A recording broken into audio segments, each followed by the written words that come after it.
Hey everybody, it's Matt with Mac's Video, and today we are doing the seasonal roundup for the winter season of 2007 anime. And this will be about the dubbed that were available on Funimation Simuldub.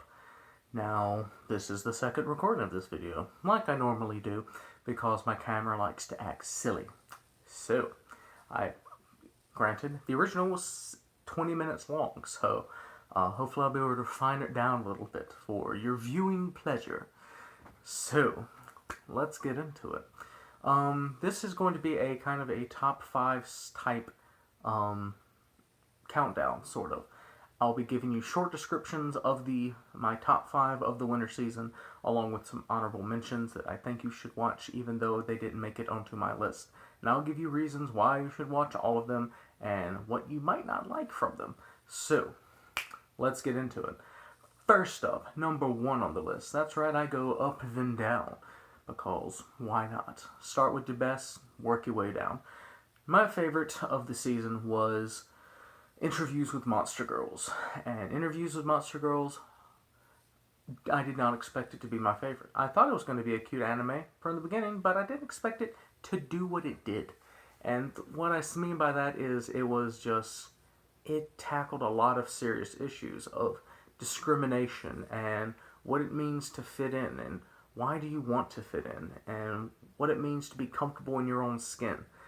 These are the things it tackles because it is about the demi-humans in this universe, which are your, mythological creatures, vampires, snow women, dullahan, succubus, all these different types. And they live amongst normal humans like nothing was different. Sorry, there was a spider on me. Be glad I didn't scream. Yeah, the reason I love it is because the characters, you fell in love with them. You wanted to root for them in everything they did. And I thought that was great. I will be doing a full review on this one. I did a first impressions, so go check that out. I'll probably put a link in the description to that one. So check that out, and as always, in the comments, tell me what you think about it. Number 2, like I said, we're going to flash through this. You'll be getting full reviews of all these in the upcoming week. So, number 2 goes to Miss Kobayashi's Dragon Maid. Now, Miss Kobayashi's Dragon Maid, it's still going. The sub is done. The final dubbed episode will be airing Wednesday. So, I don't exactly know what's going to happen at the end, but I have a good idea. So, I can judge it. This one, again, tackled some serious issues that I didn't expect from it. My first impressions, which is at 910 views now, which thank y'all for that. That's awesome. But my first impression was it was going to be just a slice of life, silly kind of fan servicey anime. And I was right, kind of.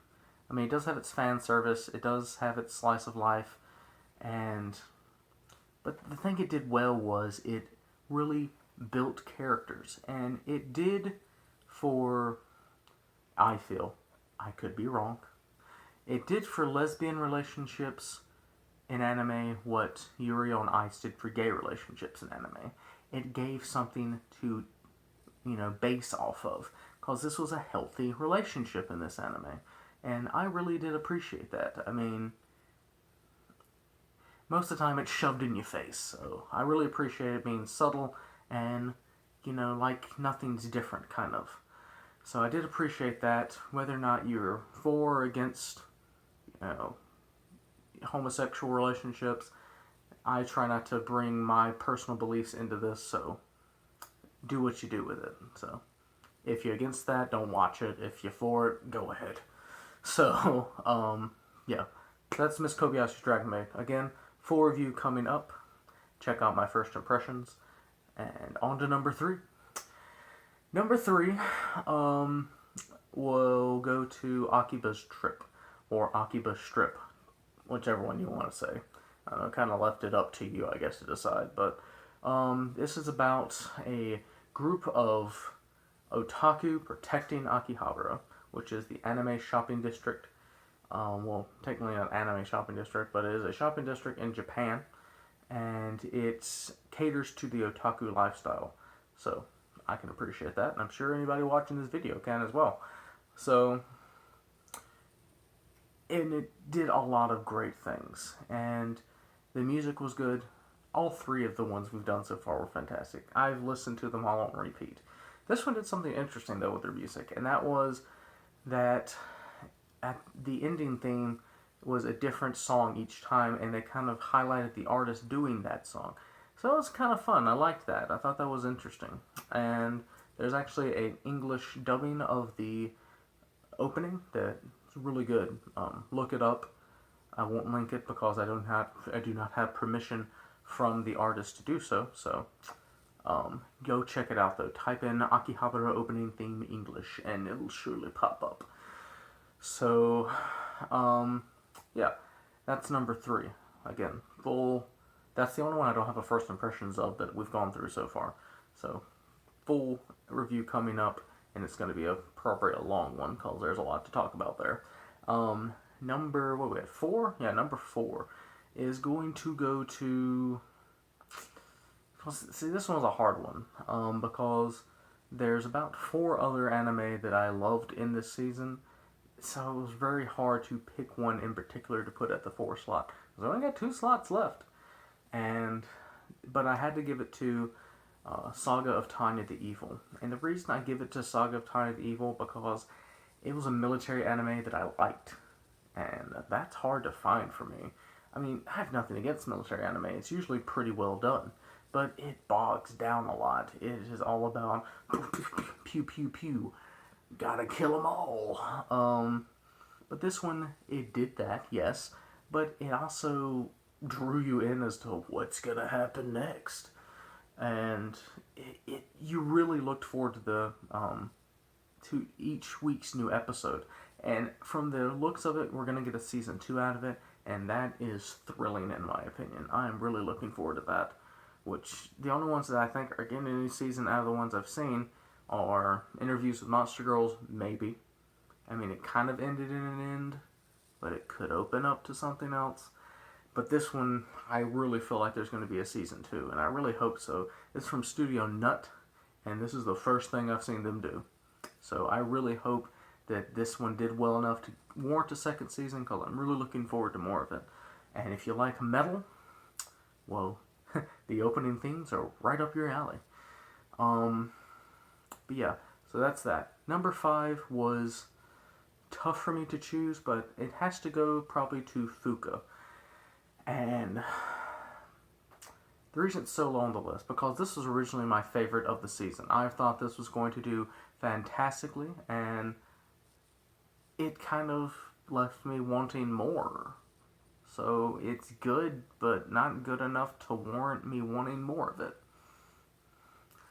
Which is good, because it ended in a final note. So, Fuka is about a group of high school students wanting to form a music club and form a band. And you follow their shenanigans. The good points is it is a romantic anime. It's a romantic musical anime. You want music and romance, smash them together, you get Fuka. And I loved that. That was great in my opinion, the fact that they did that. And the fact that they took Suzuka, which was an anime from back in the 90s or early 2000s, they took that shell of an anime that I watched it, didn't do a review on it because I didn't like it. So they took that shell of a sports anime and breathed life into it and gave us Fuka from it. And in comparison to Suzuka, this is the best thing that ever happened. Because when I first watched the first episode of Fuka, I saw in the reviews that, oh, I'm glad to see they did something with Suzuka after that ended. I'm like, what's Suzuka? Watched it, I hated it. But don't let that affect your opinion on Fuka, because it's good. It's really good. So, yeah. What it lacks, though, is the why factor. why do I care? Because you know what's going to happen at the end. But you'll watch it anyway. Because it's a guilty pleasure, I guess. So, watch it if you love romance. Don't if you don't. There you go. Full review coming up. So yeah, some honorable mentions that I didn't get to would be Masamune-kun's Revenge, Eld Live. Masamune-kun's Revenge was my most looked forward to. The reason I make it on this list is because, I don't know, it's not over yet, so I can't judge it fully, and I don't know, it's just, it left me wanting more. So it's good. By all means, watch it. I love the premise. So yeah, check it out. In Eld Live, Space Cops. That's all I got for you. Space Cops. So check those out. You got a bunch of other ones that didn't get dubbed that are, from what I've been told, are pretty good, such as Little Witch Academia, which is based off of the short film of the same name. So check all these out. I'll put a link in the description for Funimation's website where you can join it and become a premium member, get unlimited ad-free anime, or, you know, if you don't want to sign up, you just get ads. Do what you do. I don't have a Crunchyroll subscription, but I watch on it anyway. So yeah, check these out. Let me know in the description below what you thought of this anime season, if you watch it all. And if you haven't seen any of them, please check them out. Let me know what you think. And I will be doing my thoughts on the upcoming shows in the spring of 2007. I've already been watching some Attack on Titan, and it's going to be good. The dubbing starts soon, so I'm looking forward to watching it dubbed and subbed. Yeah, I watch some things fully dubbed and fully subbed. It's good to compare. But yeah, so if you have any suggestions on what you would like me to really watch in the spring 2017 season, if there's some that aren't being dubbed that you think I should watch subbed, let me know. I would love to watch them.